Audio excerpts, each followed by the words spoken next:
Hello everyone and welcome to the channel.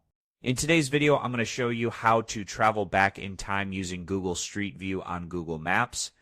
This feature lets you view old imagery so you can see how the streets and the neighborhood looked in the past. So without wasting any more time, let's jump right into it. First, open a web browser and navigate to Google Maps. Then find the area that you are interested in. Now just simply zoom in until you clearly see the streets where you would like to see the old views. Next, drag the little person icon on the street where you want to explore. This is the icon. As you can see, just simply hold and drag and the street will be highlighted, as you can see right over here. Now all you have to do is simply drop it wherever you want to see the view of. Let's say, for example, right over here, and the moment you do that, it will allow you to look around the area as if you're there yourself.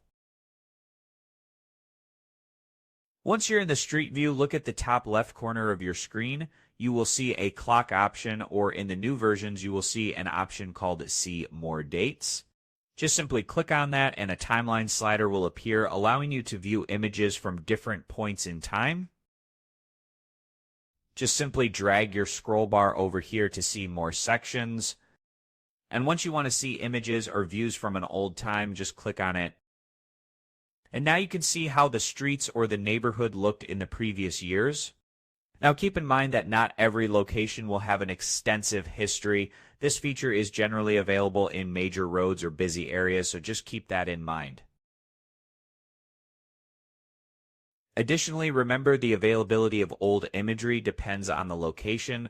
Some areas might have 1 or 2 snapshots in time, while busy urban streets tend to have more detailed coverage. Also note that not all countries have comprehensive street view coverage, so just keep all of that in mind. You have now learned how to travel back in time with Google Street View on Google Maps. I hope you found this video helpful. If you did, please give this video a thumbs up, share it with your friends, and subscribe to the channel for more helpful videos. Thank you for watching, and I'll see you in the next video.